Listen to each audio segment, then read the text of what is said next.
পকেটে কি পরিমাণ টাকা থাকলে বা ব্যাংকে কত টাকা থাকলে বা কত টাকার মালিক হলে কোরবানি আবশ্যক। 2 নম্বর লিখেছেন যে কোরবানি একাকী দেওয়া উত্তম নাকি সবাই মিলে একসাথে শরিকানায় কোরবানি দেওয়া উত্তম। 2টি প্রশ্নের উত্তর আমরা এখন জানবো ইনশাআল্লাহ।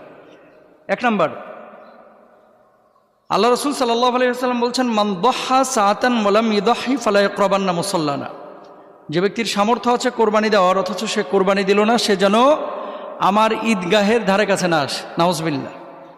মানে সামর্থ্য থাকা সত্ত্বেও কেউ যদি কোরবানি না দেয়।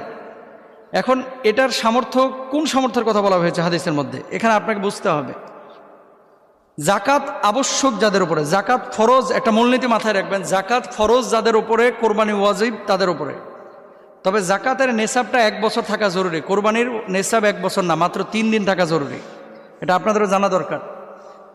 কয়দিন থাকা জরুরি? 3 দিন। কোন 3 দিন?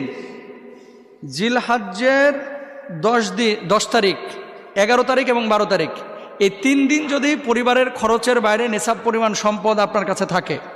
নেশাব কি? 52.5 তোলা রৌপ্য, 7.5 ভরি স্বর্ণ। 7.5 ভরি স্বর্ণের মূল্য কত? 7.5 ভরি স্বর্ণের মূল্য এখন প্রায় 7 লক্ষ টাকার মতো। আর রৌপ্যের মূল্য কত? রৌপ্যের মূল্য 52.5 তোলা রৌপ্যের মূল্য 60 থেকে 80 হাজার টাকা।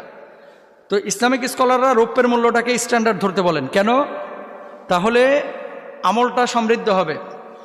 জাকাতের ক্ষেত্রে রৌপ্যের মূল্যটাকে গ্রহণ করতে বলেন। কেন? যাতে করে গরিব লাভবান হয়। তাহলে আপনার কাছে যদি 60,000 টাকা সমপরিমাণ অতিরিক্ত টাকা থাকে এই 3 দিন, 10, 11, 12, এই 3 দিন যদি এই পরিমাণ টাকা থাকে, তাহলে আপনি কোরবানি দিবেন। আপনি বলবেন যে হুজুর 60,000 টাকা আমি কি কোরবানি দেব? 60,000 টাকা আপনি তো একটা ছাগল কোরবানি দিতে পারেন। 20,000 টাকায় ছাগল পাওয়া যায়, 22,000 টাকায় ছাগল পাওয়া যায়, 15,000 টাকায় ছাগল পাওয়া যায়। আর আপনি যদি বলেন যে না আমি দিব না, তাহলে বোঝাপড়া আল্লাহর সাথে হবে আপনার। এখানে তার হুজুর জোর করে আপনাকে বলতেছে না যে জবাই করেন। আর যদি আপনি 7 লক্ষ টাকার হিসাব করেন স্বর্ণের মান হিসাবে, তাহলে কিন্তু অধিকাংশ মানুষের উপরে কোরবানি আবশ্যক না। 7 লক্ষ টাকা কয়টা মানুষের আছে?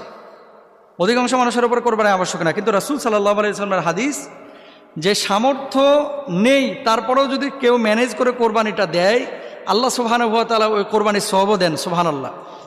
এখানে আরেকটা বিষয় আছে, কোরবানির সওয়াবটা কি? যেই পশু আপনি